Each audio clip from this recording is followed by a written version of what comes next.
Queridos, em 2014, eu assisti, talvez você também, uma entrevista muito interessante, uma daquelas entrevistas inesquecíveis de Jô Soares, quando ele recebeu um dos melhores palestrantes, filósofos dos dias atuais no Brasil, que é o filósofo Mário Sérgio Cortella. E um dos assuntos tocados naquela entrevista foi sobre a ética. Ele respondeu para Jô que ética é o conjunto de valores e princípios para decidir as três grandes questões da vida: quero, devo e posso. No seu estilo rápido de raciocínio e de palavra, ele disse: há coisas que eu quero, mas não devo. Há coisas que eu devo, mas não posso. E há coisas que eu posso, mas não quero. Então, ele disse: a paz do Espírito é quando o que você quer é o que você pode e também o que você deve.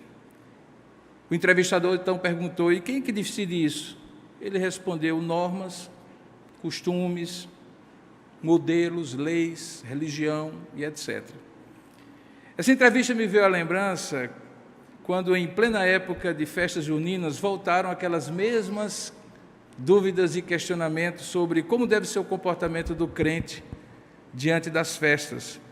E o que me faz interromper a sequência de mensagens sobre o livro de Daniel, voltaremos posteriormente, para falar um pouco sobre isso. Eu confesso que eu tenho uma certa indisposição para regular a vida dos crentes, dizendo detalhadamente o que elas devem fazer ou não fazer, o que devem fazer, dizer e assim por diante. O sentimento aqui no meu coração é como se eu tivesse que ensinar a meus filhos adultos que eles têm que escovar os dentes antes de dormir todos os dias. Eu prefiro de uma outra forma, especialmente com os que já têm algum tempo na fé. Eu prefiro que eles sejam maduros o suficiente para decidir no particular da vida deles e em cada ponto, baseado em princípios gerais da Palavra de Deus.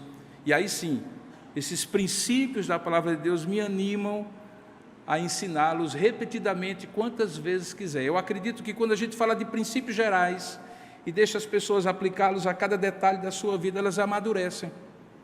Deixam de ficar dependentes do pastor dizendo pode, não pode, deve, não deve, nesse item, subtítulo 4, parágrafo 5º, inciso 3º, você deve ou não deve, e aí a gente não amadurece as pessoas. Porém, dois irmãos que eu respeito e admiro muito, os reverendos Augusto Nicodemos e Heber Júnior, reapareceram na internet nesses dias, com vídeos antigos, respondendo a essa mesma questão sobre se o crente deveria participar de festas juninas ou não, e cada um de uma forma ligeiramente diferente do outro. Um entendeu, até porque não é nordestino, que a associação com os santos, a quem as festas originalmente foram consagradas, já seria motivo suficiente para o crente taxativamente evitar participar. Outro entendeu, até porque é nordestino, que a despeito dessa associação inquestionável, atualmente pouco resta de idolatria nas chamadas festas de São João, as festas juninas. Nesse último sentido, Augusto afirmou, abre aspas, acontece que as festas juninas foram absorvidas em grande parte pela cultura brasileira, de maneira que em muitos lugares já perdeu o caráter de festa religiosa. Para muitos é apenas uma festa onde se acendem fogueiras, come-se milho preparado de diversas maneiras e soltam-se fogos de artifício sem menção do santo, sem orações ou rezas feitas a ninguém, fecha aspas. Mas ele também não deixou de advertir que a exceção a essa participação é se isso causar escândalo, porque certamente ele sabe, sendo nordestino, que apesar de não haver tanto mais o componente da idolatria nessas festas, há uma crescente e multiforme manifestação da carne, como bebedeiras, carnalidades as mais diversas, as quais por si só já deveriam fazer o crente repensar se participariam em determinados momentos e circunstâncias e, principalmente, participando, se deveriam fazer propaganda nas redes sociais com a mesma devoção e paixão como deveriam estar fazendo para pregar o Evangelho. Então, baseado no texto de 1 Coríntios capítulo 10, 12 a 33, que eu já lhe convido a abrir comigo, eu lhe convido agora a ouvir a palavra de Deus, a instrução da palavra do Senhor sobre o tema poder, querer e dever, os limites da ética cristã, princípios, para que você entenda e aí aplique se na próxima ocasião você vai participar ou não, porque aí é entre você e Deus, tá bom? 1 Coríntios capítulo 10, 12 a 33, diz assim a palavra de Deus: aquele, pois, que pensa estar em pé, veja que não caia. Verso 13 em diante: não vos sobreveio tentação que não fosse humana, mas Deus é fiel e não permitirá que sejais tentados além das vossas forças. Pelo contrário, juntamente com a tentação vos proverá livramento, de sorte que a possais suportar. Portanto, meus amados, fugi da idolatria. Falo como a criteriosos, julgai vós mesmos o que eu digo. Porventura, o cálice da bênção que abençoamos não é a comunhão do sangue de Cristo? O pão que partimos não é a comunhão do corpo de Cristo? Porque nós, embora muitos, somos unicamente um pão, um só corpo, porque todos participamos do único pão. Considerai o Israel segundo a carne. Não é certo que aqueles que se alimentam do sacrifício são participantes do altar? Que digo, pois, que o sacrificado ao ídolo é alguma coisa? Ou que o próprio ídolo tem algum valor? Antes digo que as coisas que eles sacrificam é a demônios que as sacrificam, e não a Deus. E eu não quero que vos torneis associados a demônios. Não podeis beber o cálice do Senhor e o cálice dos demônios. Não podeis ser participantes da mesa do Senhor e da mesa dos demônios. Ou provocaremos ele no Senhor?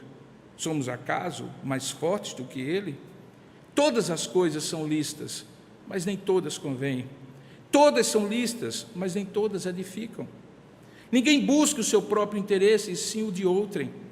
Comei de tudo que se vende no mercado, sem nada perguntardes por motivo de consciência, porque do Senhor é a terra e a sua plenitude. Se algum dentre os incrédulos vos convidar e quiserdes ir, comei de tudo o que vos for posto diante de vós, sem nada perguntardes por motivo de consciência, por causa da consciência.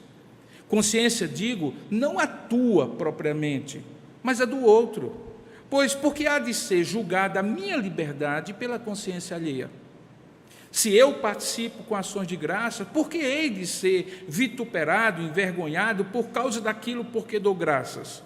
Portanto, quer comais, quer bebais, ou façais outra coisa qualquer, fazei tudo para a glória de Deus. Não vos torneis causa de tropeço, nem para judeus, nem para gentios, nem tampouco para a igreja de Deus. Assim como eu também procuro em tudo ser agradável a todos, não buscando o meu próprio interesse, mas o de muitos, para que sejam salvos. Que Deus abençoe a sua palavra lida. Amém. Vamos orar pedindo a bênção de Deus. Ó Deus amado e querido Pai, nós pedimos a Tua bênção nesta hora, para que o esclarecimento do Teu Espírito venha ao nosso coração, a luz do Senhor que ilumina o nosso coração, que a luz do Teu Espírito que inspirou esta palavra possa esclarecer a nossa mente, que nada reste no nosso coração, a não ser um desejo profundo de ouvir a Tua voz, e nenhuma coisa possa nos distrair daquilo que o Senhor quer falar conosco nesta noite. Ao final de tudo, Pai, querendo nós ser fiéis a Ti, daremos a Ti a honra, a glória e o louvor, pois é assim que nós te oramos, em nome e para a glória do Senhor Jesus. Amém. Irmãos, esse capítulo 10 de 1 Coríntios começa com um apanhado, se você mantiver sua Bíblia aberta, você vai perceber, de histórias das experiências do povo de Deus no Antigo Testamento. O objetivo, claro, que Paulo tinha, e que está nítido no verso 6 e no verso 11, é levantar uma série de exemplos, esses exemplos do Antigo Testamento, e fazer algumas advertências para os irmãos da igreja de Corinto. No verso 6, por exemplo, é possível ler dizendo assim: ora, essas coisas, referindo-se ao que ele acabara de falar, se tornaram exemplos para nós, a fim de que, porque o caso era assim, não cobicemos as coisas más como eles cobiçaram. E no verso 11, se lê também: ora, estas coisas se tornaram exemplos para nós, a fim de que não cobicemos as coisas más como eles cobiçaram. Em ambos os casos, a palavra grega para exemplo é a palavra typos, de onde vem tipografia, tipologia, significa algo que é modelado a partir de uma forma, de um tipo, um exemplo que é seguido a partir de um modelo que se tem ou que é evitado a partir daquilo que não se deve fazer. Após esses exemplos e advertências que estão aí dispostos, Paulo então começa a aplicar princípios éticos aos coríntios, baseados nesta frase que está aí no versículo 12, que diz assim: aquele, pois, que pensa estar em pé, veja que não caia. Pode projetar, verso 12, por gentileza. Aquele, pois, que pensa estar em pé, veja que não caia. Ou seja, Paulo estava efetivamente preocupado com um risco concreto de que os coríntios caíssem em pecado, por conta de alguma desatenção, por um lado, ou de alguma pretensão de que, supostamente por serem crentes em Cristo, eles estariam de pé por si mesmos, ou seja, estariam seguros e invulneráveis ao pecado. Curiosamente, os coríntios, como o pastor Kilvin falou no momento de contrição, em particular, deveriam ser os últimos das igrejas do Novo Testamento a pensar assim acerca de si mesmos. Porque a cidade deles era uma das mais idólatras e carnais que se conhece do mundo antigo. E a igreja, mesmo de crentes, enfrentava problemas doutrinários e éticos seríssimos.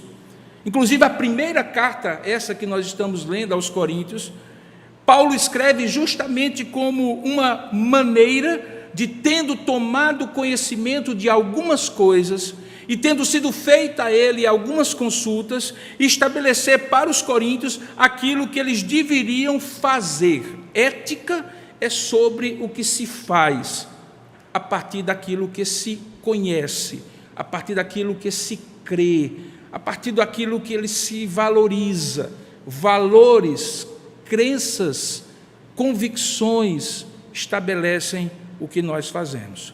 Então ele divide o seu texto da seguinte maneira: do capítulo 1 ao capítulo 6, Paulo lida com várias questões que tinham sido relatadas a eles, dentre as quais divisões, contendas, partidarismos que haviam dentro da igreja. É aquela parte em que ele diz quem é Paulo, quem é Apolo, porque todos são apenas servos de Cristo.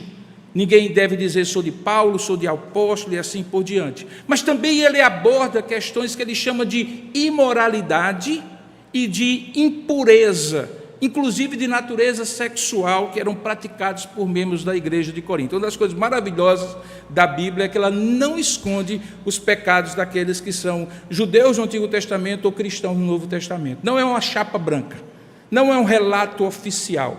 Por exemplo, aqui nós sabemos que havia alguém na igreja de Corinto que vivia com a mulher do seu próprio pai, e a igreja sabia e não fazia nada. Aquilo tinha sido relatado para Paulo, e Paulo então vem instruir sobre a santidade do sexo, e particularmente como o casamento é a resposta de Deus a toda a tendência carnal do homem nessa área. Quando chega no capítulo 7 em diante, certas questões que foram levantadas pelos próprios coríntios e endereçadas a Paulo começam a ser esclarecidas. Aqui são abordadas questões relacionadas a como eles, cristãos, deveriam se relacionar com a cultura pagã daquela cidade, de onde eles tinham vindo, essa cultura, muitos deles eram pagãos, e onde eles de alguma forma também conviviam, e que tinham questões sérias, algumas das quais nós vamos abordar hoje. Então a seção que compreende exatamente esse texto, capítulo 10, começa no capítulo 8, e se você depois tiver tempo, dê uma olhadinha, talvez hoje à noite ainda, nos próximos dias, no texto inteiro, 8, 9 e 10 de Coríntios. E lá você vai ver que se trata especificamente de como os crentes deveriam lidar com a questão das comidas sacrificadas a ídolos e a participação deles como cristãos em momentos de refeições que eram verdadeiras celebrações, onde tais comidas eram usadas para homenagear a ídolos. A ética que Paulo ensina nessa sessão leve em conta alguns aspectos. Eu gostaria que você chamasse a sua atenção para eles. Primeiro, Paulo parte da premissa que o que ele vai ensinar deve levar as pessoas a glorificar a Deus acima de tudo. Segundo, a edificar espiritualmente cada um a si mesmo e também fortalecer a comunhão no corpo de Cristo. Terceiro, aquilo que deve levar à preocupação minha e sua com o bem-estar espiritual e moral dos outros, especialmente da comunidade onde convivemos, e não apenas com o usufruto do desejo de cada um, baseado na minha liberdade de fazer o que eu quero, afinal sou livre em Cristo. E finalmente, o quarto aspecto, aquilo que dá condição de a mim e a você darmos bons testemunhos de Cristo aos incrédulos, ou como diria Cortella, fazer as coisas que eu quero, mas que eu devo e que eu também posso, porque ética é justamente as coisas que eu devo, posso e por isso devo querer. Ao longo da carta, Paulo tem uma outra forma de fazer isso. Não é Cortella que é imitado por Paulo, é Paulo que é imitado por Cortella, porque ele usa 3 expressões. Ele diz assim em 1 Coríntios 6,12, por 2 vezes o seguinte: todas as coisas me são lícitas, mas nem todas convêm. Segunda, todas as coisas me são lícitas, mas eu não me deixarei dominar por nenhuma delas. E depois, nesse texto que nós lemos em 1 Coríntios capítulo 10, 23, todas as coisas me são lícitas, mas nem todas edificam. Basicamente o que ele está dizendo é aquilo que tempos depois Cortella afirma sobre o querer, o poder e o dever.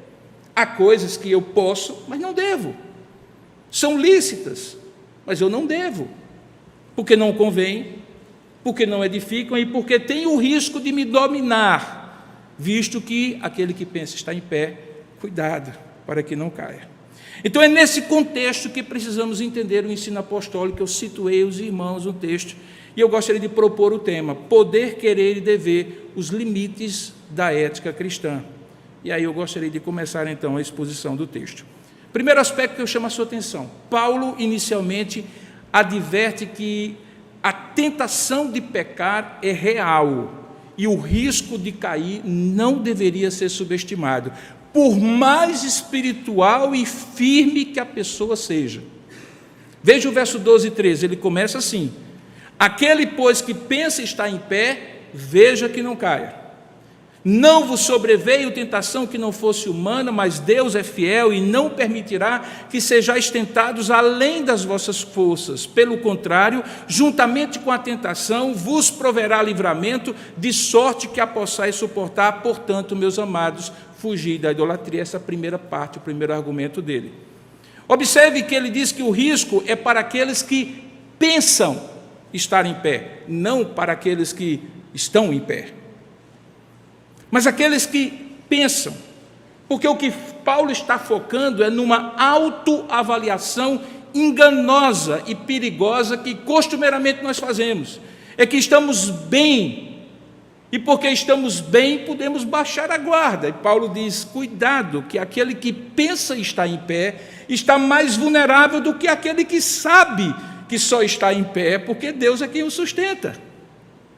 O verbo dokel, que traduz a ideia de pensar aqui, significa considerar, no sentido de se avaliar de determinada maneira ou forma. É uma autopercepção, que por ser de cada um, pode ser correta ou errada. Não é ninguém que diz ao outro: você está de pé. É alguém que diz assim: estou bem na fita. Eu penso que eu estou de pé. Mas essa é uma opinião apenas. Uma visão baseada, como o próprio sentido do verbo diz, na aparência que pode eventualmente ser diferente da realidade interna. Esse verbo expressa conceitos como opiniões ou suposições que algo seja verdadeiro, mas que está ainda em suspensão. A evidência precisa demonstrar que essa pessoa está de pé, porque por enquanto ela só pensa. Ela difere, esse verbo difere de outro verbo que é usado também no Novo Testamento para pensar, o verbo phroneor. Esse sim, talvez seja mais sensato, mais racional, porque significa alguém que avalia, que processa informações, que julga a exatidão de algo e que permite, depois da conclusão, uma certeza mais firme e mais segura. Então, se por um lado é possível ter essa opinião, mesmo que enganando-se a si mesmo e até mesmo sem perceber que está sendo enganado por si mesmo, a conclusão é que o risco é real, é muito grande.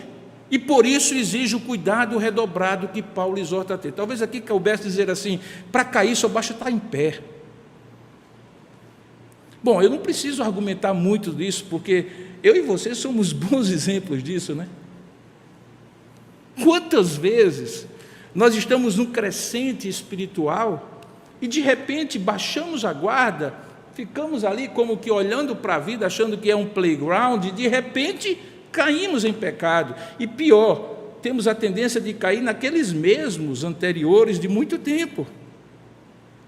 Portanto, essa avaliação de pensar estar em pé, mesmo para o crente mais maduro deveria ser colocada em suspensão, especialmente quando há um certo princípio de presunção da parte de quem se avalia, estar em pé, como se eu conseguisse ouvir o eco de Provérbios 16, 18, de que a soberba precede a queda ou a ruína. Veja também que, além de dizer que o risco é real e perigoso, Paulo também dimensiona, faz uma relação entre a tentação humana e o livramento divino. Veja aí, a partir do verso de número 13. Ele diz assim: não vos sobreveio tentação que não fosse humana. Portanto, ele dimensiona: nenhuma tentação é sobre-humana, é humana. Nós não somos invulneráveis a ela, mas ela não nos força a pecar. Ela é humana. É como vontade de comer doce com goiabada meia-noite, no meio de uma dieta. Puxa vida, pelo rosto de vocês eu já entendi aqui. Ah, pastor, mas doce com goiabada a gente engana. Mas essas questões aqui talvez não sejam tão fáceis de enganar. Observe que o que Paulo está dizendo é que, ao dimensionar a tentação humana, ele também diz por que ela é limitada e sobre-humana, ou melhor, sub-humana, ou humana e não sobre-humana. É porque toda tentação não é invisível, porque Deus dá livramento para ela. Novamente, vai em cima do que pensa estar em pé. Você não caiu ainda, querido, porque Deus lhe deu livramento. É o que Paulo está dizendo. Razão porque a tentação pode então ser vencida é justamente porque Deus é fiel e não permitirá que sejais tentados além das vossas forças, mas também não garantirá que, sendo tentado dentro das suas forças, você não vai pecar, porque aí é com você, já que, sendo uma tentação humana, está dentro da sua decisão de pecar ou não pecar. Ele diz que o Senhor proverá livramento, de sorte que a possais suportar. Mas eis aqui um truque, ou melhor, um segredo. Como você vai saber que Deus vai prover livramento a fim de que você possa suportar? Não será antes da tentação, será durante a tentação. Por isso, cuidado, quem pensa estar em pé, veja que não caia, porque é justamente enquanto esse pensamento lhe engana que você se torna vulnerável. Então, diante do problema devidamente dimensionado e da promessa do livramento devidamente garantida, qual é a exortação no verso 14 que Paulo faz aos Coríntios em relação à idolatria em particular, que é o contexto dos versos anteriores, mas também em relação a todas as áreas da vida de um cristão? Qual é a recomendação? Diante da concupiscência da carne e da idolatria, o que é que eu devo fazer? Portanto, meus amados, fugir. O princípio aqui é que o fato da tentação não ser invencível não deveria ser motivo para enfrentá-la despreocupadamente, de peito aberto, como se fôssemos invulneráveis. É preciso aprender desde cedo na vida cristã que para cada um dos inimigos de Deus e dos meus inimigos, o cristão é instruído por Deus a ter diferentes atitudes. Por exemplo, em relação ao diabo, o que é que a Bíblia nos ensina? Resistir ao diabo e ele, porque temos autoridade no nome de Jesus sobre o diabo. Mas em relação ao mundo, o que é que ele nos recomenda? Não ameis o mundo nem as coisas que o mundo há, porque aquele que ama o mundo, o amor do Pai não está nele. E em relação à carne, o que é que ela nos ensina? Fugir das concupiscências da carne. A razão dessas diferentes estratégias, irmãos, é que enquanto o diabo está fora de você, como inimigo externo, sobre quem você tem autoridade em nome de Jesus, a carne é o seu inimigo interno, o inimigo que habita em você. Ele está dentro de você, pronto para abrir o ferrolho do seu coração, o ferrolho das suas emoções, o ferrolho da sua vontade, o ferrolho dos seus pensamentos por dentro, sem que você perceba, sutilmente. Por isso eu devo evitar o que externamente assobia de fora para dentro, dizendo assim: ei, carne, abra aí do lado de dentro para eu poder entrar. E quem é que assobia do lado de dentro? O mundo. Não o mundo onde eu vivo fisicamente, onde você vive e trabalha, mas a ideia de valores e crenças e atitudes que algumas vezes diretamente, outras sutilmente, corroem a sua vigilância, porque estão baseados em princípios contrários aos princípios da palavra de Deus.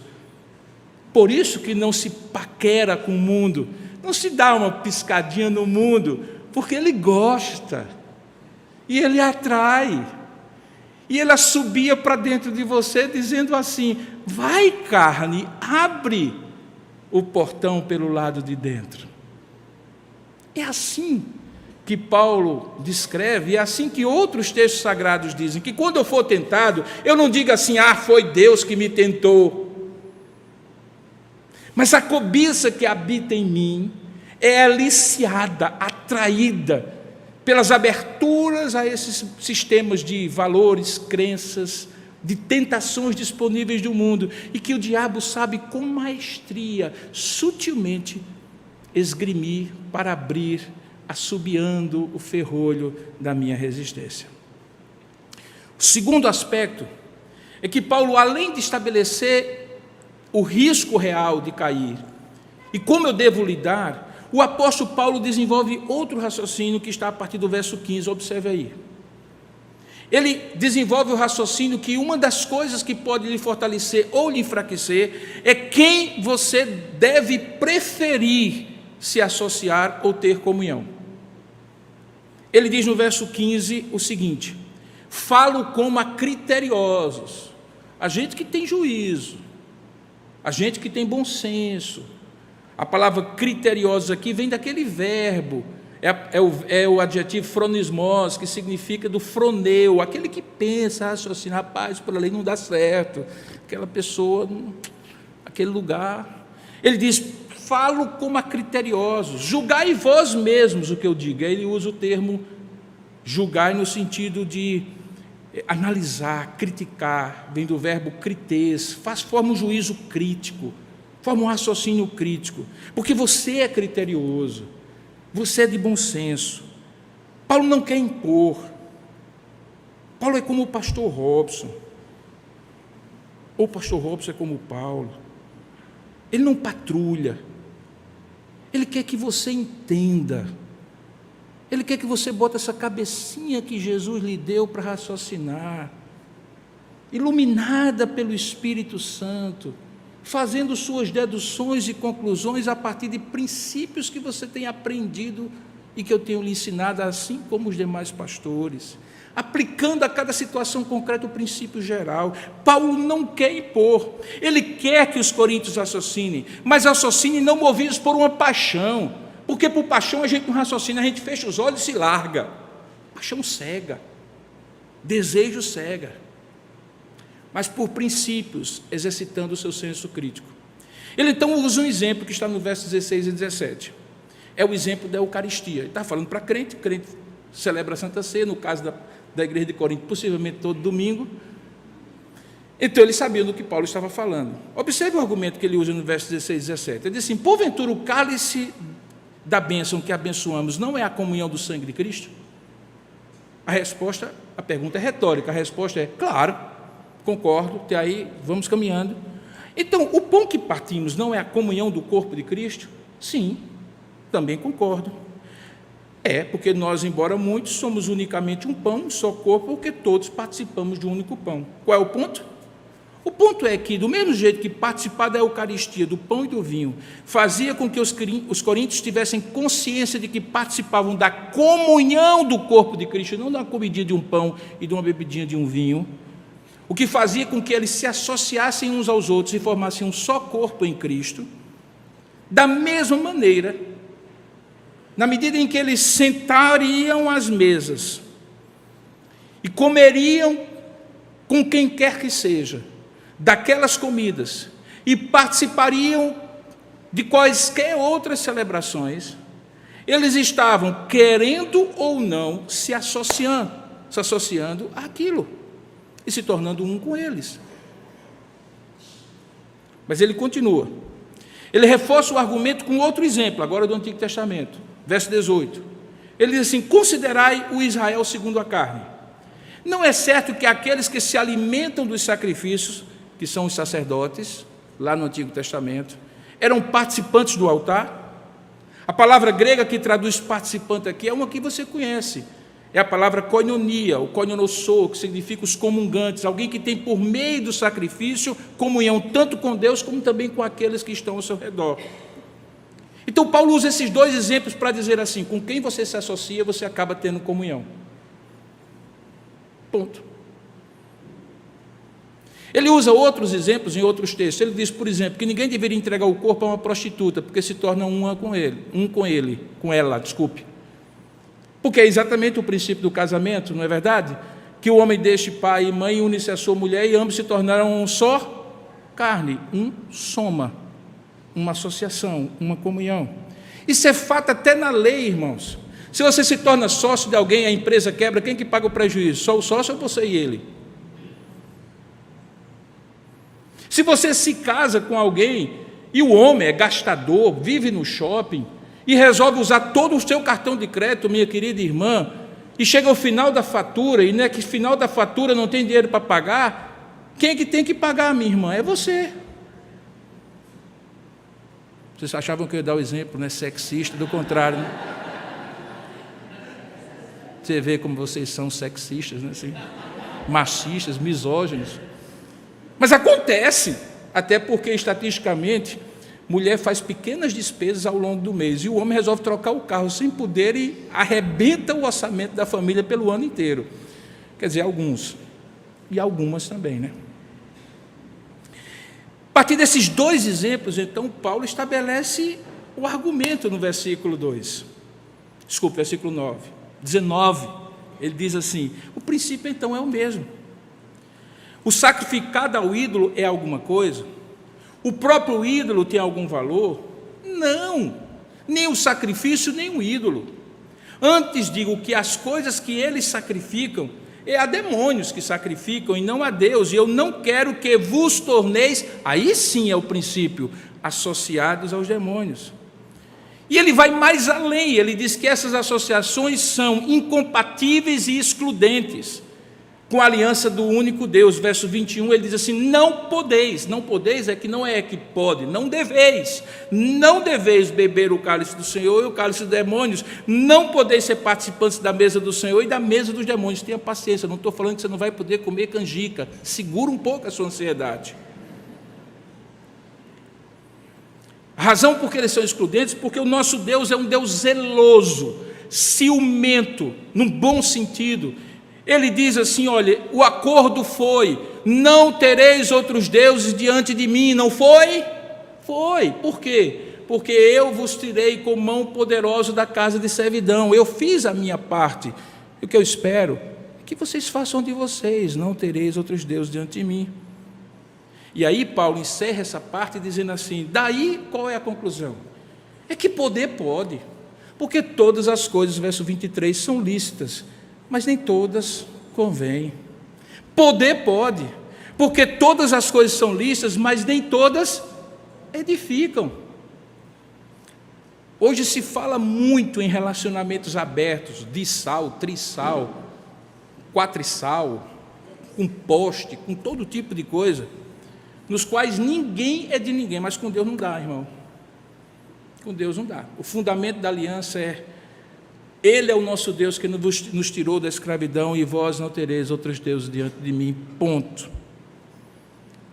Finalmente, o terceiro argumento que Paulo usa, e eu estou só alinhavando os meus argumentos para chegar até onde eu quero, é que ele deseja levar os coríntios, a partir do verso 24, a olhar uns aos outros como irmãos associados a Cristo, e com responsabilidade para com aqueles que também nos observam do lado de fora.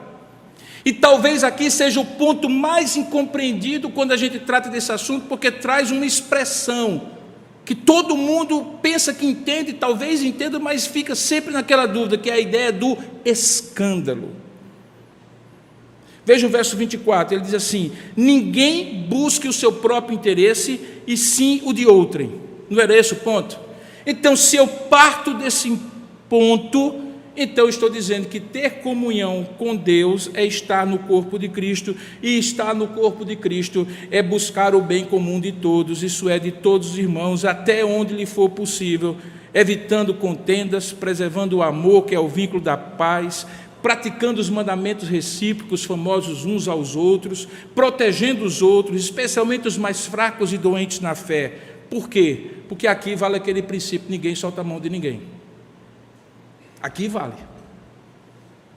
Porque nós não somos só responsáveis pelo nosso bem-estar espiritual, senão Deus carimbava a sua salvação no seu passaporte celestial e deportava você para o céu. Mas Ele faz você habitar numa comunidade para você ser cuidado e cuidar de outros. Você ser responsável pelos outros e os outros serem responsáveis por você. E por isso afronta tanto o momento desse pluralismo relativista que a gente vive na pós-modernidade, porque a primeira coisa que quando alguém vai falar sobre esse assunto é: cuide da sua vida que eu cuido da minha. Na igreja não vale, irmão, desculpa, alguém devia ter avisado a você. Esse argumento não vale. Eu tenho que cuidar da sua vida. É verdade que eu tenho que cuidar mais da minha, mas eu tenho que cuidar da sua também, porque nós somos um corpo. E como um corpo, e eu posso dizer isso bem nos últimos tempos, basta uma hérniazinha na coluna cervical para o restante todinho estar doído. Quem já teve unha encravada aqui sabe o que é uma unha encravada diante de um corpo com tantos órgãos, mas tenha a sua para você ver o que é que significa, para você ver se você consegue. Então Paulo usa essa situação, esse princípio, para demonstrar que nós cuidamos uns dos outros, e ele usa então um exemplo corriqueiro. E aí chegamos no ponto. O que um coríntio, não um corintiano, um coríntio, faria se em plena cidade de Corinto, um vizinho dele, ali por volta do mês de junho, tendo feito uma colheita de milho muito abundante, e resolvido fazer um curau, tem muito goiano aqui, a gente tem que usar os termos que eles entendem, mas é pamonha mesmo, canjica eles entendem, e convida você deve ir, você deve comer, você não deve comer.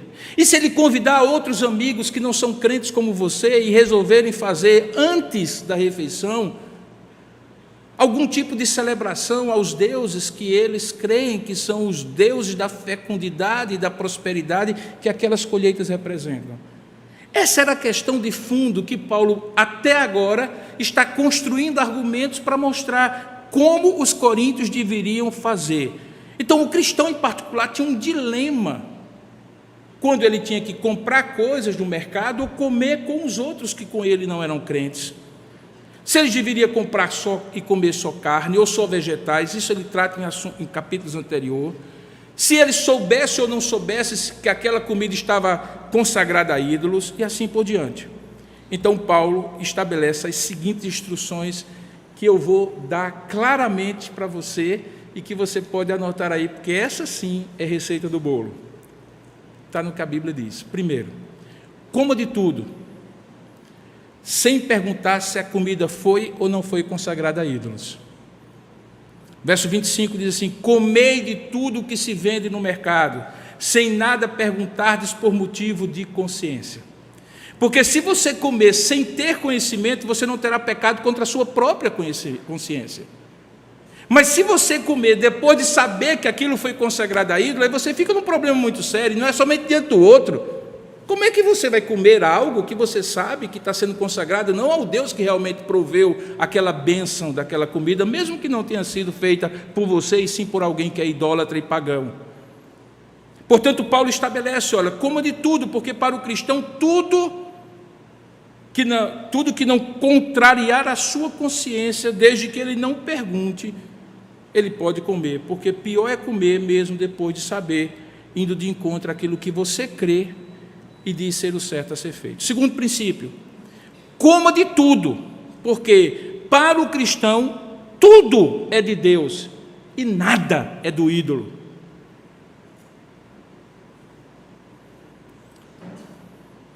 Ele diz no verso 26, do Senhor, e não de ídolos, é a terra. Do Senhor é a sua plenitude. Do Senhor é a chuva, do Senhor é a música, do Senhor é a alegria, do Senhor é a celebração, do Senhor é a abundância. Do Senhor. Obviamente, para quem crê que foi o Senhor que deu tudo isso ao homem. Se você crê, para você que é cristão, tudo é de Deus e nada é de ídolo. O que os demônios tentam fazer, usando muitas vezes a idolatria e outras formas, é usurpar a mesma coisa que o chefe deles, o diabo, tenta fazer desde sempre, usurpar o que é de Deus. É preciso afirmar, então, irmãos, que nada é do diabo, no sentido original do termo, nem de ídolos, nem mesmo quando alguém consagra isso a ele. Tudo é de Deus, a música é de Deus, a dança é de Deus, a comida é de Deus, a alegria é de Deus, a celebração é de Deus, a vida, tudo é de Deus. Mas para quem reconhece que tudo veio de Deus. Por isso que eu costumo dizer, se tem alguém que deveria ter os melhores motivos para festejar da melhor maneira, era você. Porém, algumas dessas coisas foram usurpadas, e isso é muito óbvio. Foram roubadas por aquele que só veio para matar, roubar e destruir. Por isso, uma das missões mais nobres do servo de Deus deveria ser redimir a cultura, e não comer a cultura como se, é cultural, vem de Deus, então está ok. Ora, nem hoje, nem comida no supermercado você deve comer sem olhar para o rótulo. Quanto mais cultura. Não porque pastor falou isso, pastor falou... Esqueça, você que é o criterioso. E você que tem que estabelecer, ok, tudo é de Deus, mas essa música aqui não é de Deus não, meu amigo. Olha a letra dela. Não, tudo é de Deus, mas esse ambiente aqui não é de Deus não. Olha o comportamento das pessoas. Não, tudo é de Deus, lá em casa, com a minha família, sabendo eu qual é o critério, quem eu convido, o que é que se vai comer, o que é que se vai beber, aí tudo é de Deus. Lá no arraial da igreja, quando se tem critérios sobre tudo. Agora, em todo lugar? Não. De todo jeito? Não. Com todo mundo? Não, meu irmão. Não tem como.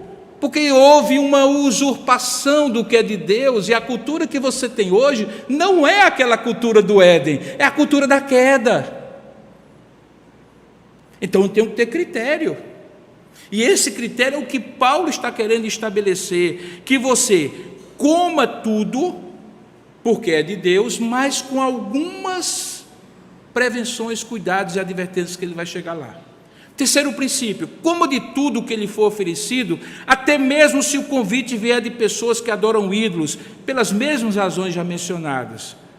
Porque no verso 27 diz isso explicitamente: não seja chato, pelo amor de Deus, não seja mal educado, pelo amor de Deus, vá lá, dê uma derrubada na pamonha do vizinho, vá lá, aproveite, pegue um pouquinho, traga inclusive para o pastor. Não seja mal educado, aproveite.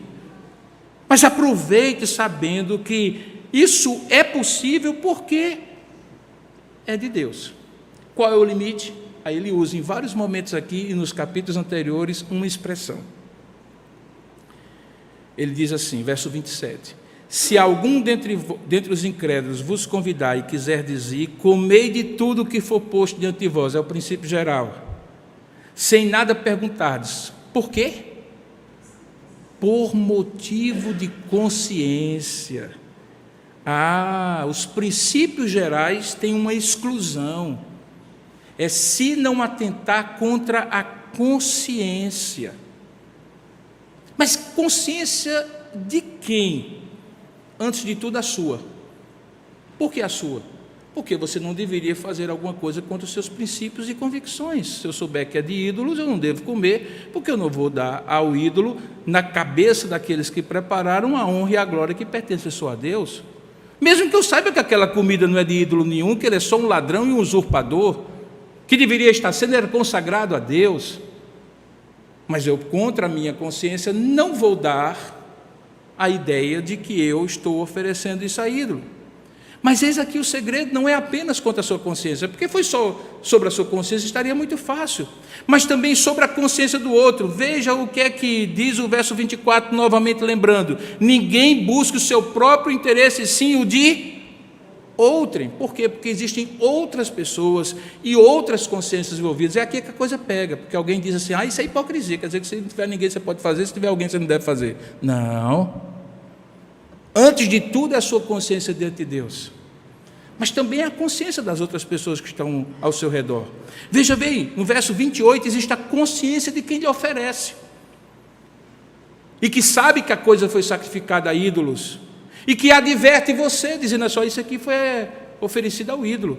Paulo então afirma no verso 28, porém se alguém vos disser, isso é coisa sacrificada a ídolo, não comais, por causa daquele que vos advertiu, e por causa da consciência, para que não restasse dúvida, ele esclarece no verso 29, consciência não a tua propriamente dita, cristão, mas a do outro. Eu posso pecar contra a consciência do outro, mesmo que minha consciência esteja tranquila. E é nesse ponto que eu chamo a sua atenção uma frase, que cada vez mais eu tenho visto que as pessoas têm levado, os cristãos têm levado em pouca importância, porque teoricamente parece ser algo que é injusto que as pessoas exijam de nós. É quando alguém diz assim, mas tu não é crente, por que você está fazendo isso? E normalmente eu tenho visto as pessoas irem em dois caminhos. Uma delas é, mas crente também faz isso, você precisa mudar a sua opinião.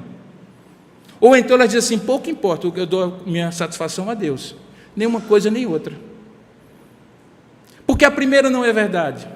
Porque somos nós, irmãos, que dizemos que somos santificados em Cristo. Somos nós que dizemos viver em cima de outros padrões e valores. Somos nós que dizemos ser ciosos acerca daquilo que nós cremos e fazemos. E se eu estabeleço meu standard, meu patamar de exigência aos outros, me distinguindo dos outros aqui, como é que eu posso agora justificar? Não é bem isso não, é um pouco mais abaixo.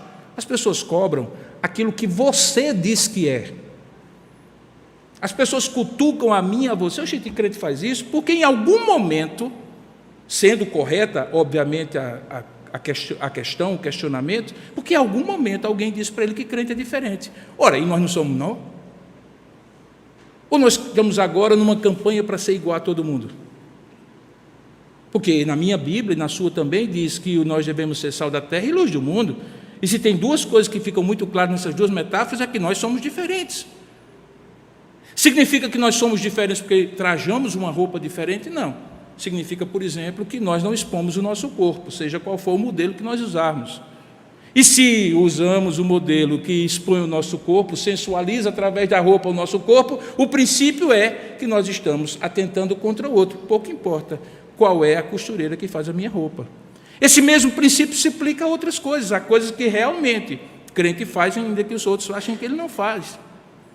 Mas a minha preocupação é que ultimamente as pessoas estão querendo com o desejo de se integrar nessa cultura, baixar o padrão e dizer assim, não, o crente também faz isso. Não, não faz não. O fato de nós termos, por exemplo, tido um arraial da família aqui na igreja, que eu não pude estar e que eu sei que foi um sucesso, veja a diferença. Se você foi, você certamente viu a diferença. Não havia bebida alcoólica à vontade. Não havia sensualizações. Havia critério, inclusive, das músicas que foram usadas. Algumas das músicas que eram usadas no nosso ritmo, na nossa cultura, foram criteriosamente escolhidas. O ambiente era familiar, era gostoso de estar, parecia que estávamos em casa, ainda que estivéssemos como igreja. Veja que diferença é quando eu vou para um show, seja de quem quer que seja, e então no repertório inteiro, em alguns momentos eu tenho que ficar assim, porque eu não consigo cantar aquela música, ou eu não consigo dançar aquela música. E se eu não consigo dançar nem cantar, irmãos, talvez não é porque eu devesse estar ali. Porque em casa eu faço um playlist, e mesmo que o cantor seja A, B ou C, eu separo as músicas com as quais eu concordo, os princípios, os valores, as crenças que estão ali, e aquelas que eu descarto, porque eu faço isso direto. Todas as vezes que eu como peixe, eu separo a carne das espinhas, porque nem sempre eu consigo comprar filé de peixe. E a vida não é feita de filé de peixe. Às vezes você tem que comprar o peixe inteiro, limpar e tirar as espinhas. E é assim que a gente vive na vida. Por isso, Paulo explica que há outras pessoas e consciências envolvidas que eu devo levar em conta. E, principalmente, eu devo levar em conta para que eu não abra mão de uma coisa que me é muito cara, que é a minha liberdade, para que ninguém fique pegando no meu pé e dizendo a mim, que estou livre em Cristo, o que eu devo ou o que eu não devo falar, o que eu devo ou o que eu não devo fazer. E é justamente isso que ele diz, porque há de ser julgada a minha liberdade pela consciência alheia, verso 29. E verso 30, se eu participo com ações de graças, porque já fiz todo o meu critério e estou vendo que ali eu posso estar, por que eu vou ser vituperado, envergonhado pelo questionamento daquilo que eu estou fazendo com ações de graças? Eu não me devo colocar em posição de ser questionado por nada, porque eu devo ser juiz da minha própria consciência à luz da consciência de Cristo. É nesse sentido que Lutero, num dos seus livros mais famosos, que o pastor Andrew recentemente postou, que é o livro da Liberdade Cristã, que ele escreve no início da Reforma, ele diz o seguinte, entre aspas, assim, para conhecermos a fundo o que seja um cristão e sabermos em que consiste a liberdade que Cristo para ele adquiriu e ofertou, aquela que São Paulo tanto escreve, quero frisar essas duas frases. E ele diz, um cristão é senhor livre sobre todas as coisas e não está sujeito a ninguém. Mas, ao mesmo tempo, um cristão é servo de todas as coisas e está sujeito a todos. Essas duas frases, dizia Lutero, se encontram claramente em São Paulo, quando ele diz, porque sendo livre de todos, eu fiz-me escravo de todos. E adiante em Romanos, quando ele diz, a ninguém fiquei devendo coisa alguma, nenhuma satisfação, inclusive, exceto o amor com que vos ameis uns aos outros. Paulo, então, conclui todo o texto, estabelecendo os dois últimos princípios que eu vou falar rapidamente para você. O primeiro tudo é que, além de comer o que você tem que comer, da maneira como você tem que comer, fazer o que você tem que fazer, da maneira como você tem que fazer, expandindo o conceito a todas as áreas, qual é o princípio básico? Faça tudo para a glória de Deus. No verso 31 diz, portanto, quer comais, quer bebais, ou façais qualquer outra coisa, fazei tudo para a glória de Deus. Observe que nenhuma das ações que ele cita são ações religiosas, que se faz em culto. Quer dizer, algumas vezes a gente faz, mas não no culto, faz aqui. Elas são cotidianas, elas abrangem todas as áreas da vida, e cada uma delas tem o seu lugar e a sua importância na vida. E precisa ser feita, sim, para a glória de Deus. Afinal de contas, não é só no dia 31 de outubro que a gente cita os 5 solas, e o quinto é soli deo glória. Tem que ser no dia a dia. Tudo para a glória exclusiva de Deus, trabalhar, ganhar dinheiro, sustentar a família para a glória de Deus. Embora na sua essência seja igual, nesse propósito, a cantar, a orar e servir a Deus na igreja, é diferente, é lógico, não são ações religiosas, mas devem ser feitas para a glória de Deus, porque se não for para a glória de Deus, nada deve ser feito pelo cristão. A gente deveria ganhar dinheiro para a glória de Deus, a gente deveria fazer amor com a esposa da gente para a glória de Deus, a gente deveria criar filhos para a glória de Deus, a gente deveria fazer tudo aquilo que a gente faz na vida para a glória de Deus, mas não necessariamente rezando e orando na hora que está fazendo, né? Porque isso é assunto religioso. E as outras áreas da vida são todas elas assuntos espirituais. Sabe por quê? Isso parece estranho para alguns? Porque na mente de muitos, somente coisas religiosas são para a glória de Deus, e as outras coisas são para o diabo mesmo. Ou então para mim, para meu próprio prazer. E último princípio. No que for possível a você, e esse era o princípio de Paulo, não faça nada que provoque o tropeço espiritual de seu irmão ou de quem quer que seja. Veja o verso 32. Não vos torneis causa de tropeço nem para judeus, nem para gentios, nem tampouco para a igreja de Deus. Assim como também eu procuro em tudo ser agradável a todos, não buscando o meu próprio interesse. É uma renúncia, é assim. Mas o de muitos, para que todos sejam salvos. Esse princípio é duplo, irmãos.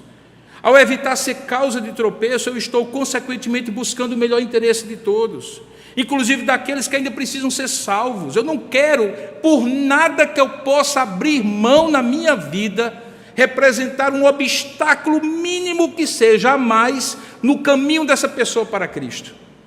Pelo contrário, eu quero abrir mão de qualquer coisa que eu puder abrir mão para facilitar o máximo o caminho de alguém para Cristo. Porque uma pedra que eu coloco no caminho de alguém, essa é a ideia do escândalo, seja intencionalmente ou por omissão, negligência e irresponsabilidade, eu faço com que pessoas tropecem. Em resumo, quais são as advertências? A tentação de pecar é real, irmão, cuidado. E o risco de cair não deve ser subestimado. Eu não conheço nenhum pecado que vai de 0 a 100 em 3 segundos. Todos os pecados começam a corroer as resistências da gente sutilmente, como um ferrugem, até que aquilo que tempos atrás seria impensável se torna corriqueiro e a gente nem percebe, já está fazendo. A promessa divina é dar livramento, irmãos, mas a responsabilidade do cristão é de fugir do pecado. Segundo, a comunhão com Deus é exclusivista e não deve ser comprometida com associações que sejam desleais para com Ele. Essa lealdade é para com Deus e para com aqueles que fazem parte do corpo de Cristo, a igreja. Eu amo muito meus irmãos, mas se em algum momento eu tiver que preferir a presença da minha esposa a de vocês, eu prefiro ficar com ela do que com vocês. Ora, se isso fica tão óbvio para mim, quando se refere a duas pessoas, imagine como deveria ser óbvio para mim quando se refere ao meu Senhor e a todo o restante que eu possa abrir mão. Por que eu tenho que ficar tão apegado às coisas? Só pode ter uma explicação. É porque a minha boca e o meu apetite fala daquilo que eu estou carente dentro de mim. E aí eu busco saciar, como uma dependência espiritual semelhante ao álcool, à drogadição ou qualquer outra coisa. Terceiro, o meu propósito deveria ser sempre priorizar o bem comum de todos no corpo de Cristo e a salvação daqueles que estão fora. Esse propósito deve levar a fazer tudo para a glória de Deus e evitar ser tropeço para quem quer que seja. Em último lugar, o meu cuidado deve ser evitar que minhas atitudes atrapalhem a salvação de alguém, colocando uma pedra de tropeço em seu caminho. Esse cuidado deve me levar a renunciar, ou pelo menos a ser mais prudente e cuidadoso em tudo que falo e faço diante dos outros. Se você me convidar para jantar e você me servir um vinho, eu vou beber com você. Mas se eu souber, por meio de sua esposa ou do seu esposo, que você já teve problemas com álcool, eu não vou beber com você. Porque eu não quero ser vetor de indução a que você volte a beber. Se estiverem só adultos, possivelmente eu beberia uma taça de vinho com você. Mas eu não beberia se essas crianças que acabaram de sair estivessem ali nos vendo e eu estabelecendo para elas um modelo, e você também. Eu poderia passar a noite toda fazendo o que eu não quero fazer, que é dizer para você, nesse caso você pode, nesse caso você não pode. Se você fizer, pega o princípio geral, meu irmão, e aplique com sensatez e critério. Quando eu estava preparando essa mensagem, eu estou concluindo agora, eu disse assim: Senhor, de novo eu vou pregar um sermão atrasado. Porque o São João passou. Eu ainda quis me convencer disso, não, mas ainda tem um São Pedro, né? Então pode ser que eu ainda consiga evitar, e ainda mais um campinense como eu, que o São João lá vai até o final do ano. É porque, na verdade, na minha ingenuidade, eu achava que eu já tinha explicado isso. Porque, na verdade, irmãos, esse ano que o maior São João do mundo em Campina Grande completa 40 anos, eu conversava com Céfara, dizendo que nós estávamos no começo disso. Nós éramos namorados. Carlos Alberto lembra bem disso. Era presbítero da igreja. E eu me lembro que naquela época, os jovens da Igreja Presbiteriana de Campina Grande e de outras igrejas inventaram uma coisa chamada Cantinho da Paz.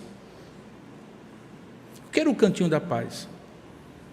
Um bocado de jovens que se reuniam num anfiteatro que ainda hoje tem, eu espero que tenha lá no Açude Novo, convidavam grupos de louvor, ficavam cantando, bem improvisados, louvando a Deus e pregando o Evangelho. E de vez em quando, 2 ou 3 iam lá no meio da Praça do Povo, resgatar um ou outro que a gente via que estava ali meio desentrosado e que de repente a gente convidava para ouvir o Evangelho.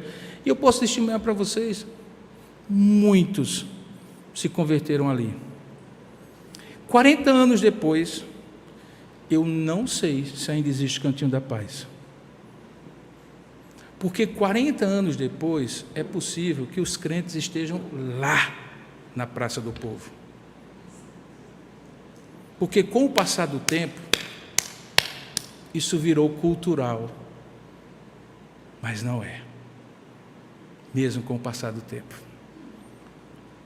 Atualmente continua sendo simples entender que há coisas que eu quero, mas não devo. Há coisas que eu devo, mas não posso. Há coisas que eu posso, mas não quero, porque não devo. Continua sendo simples entender que todas as coisas são lícitas, mas nem todas convêm, nem todas edificam, e eu não me deixarei dominar por nenhuma delas. A nota triste é que, apesar de ser simples, hoje eu tenho convicção que, mesmo sendo simples, muitos não querem isso.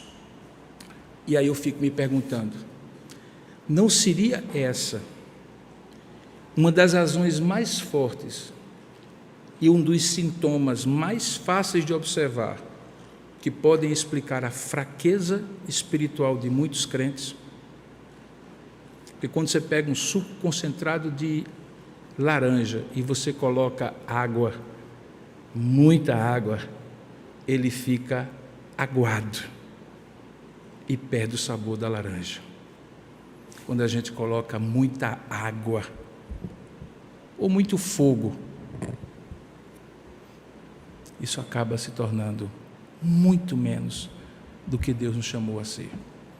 Pegue esses princípios, assista a mensagem de novo, se você perdeu algum ponto.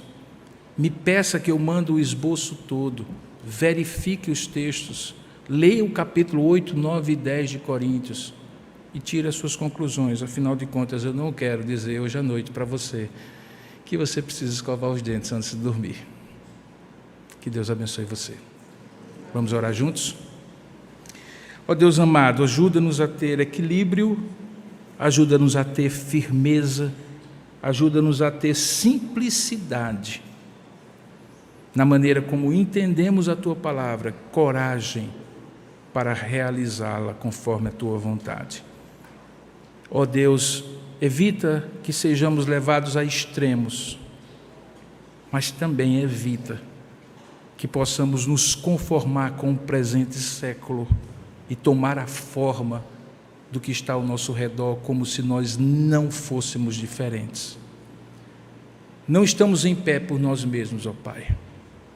Nenhum de nós ousaria dizer que está isento de pecar, nesta ou em outras questões.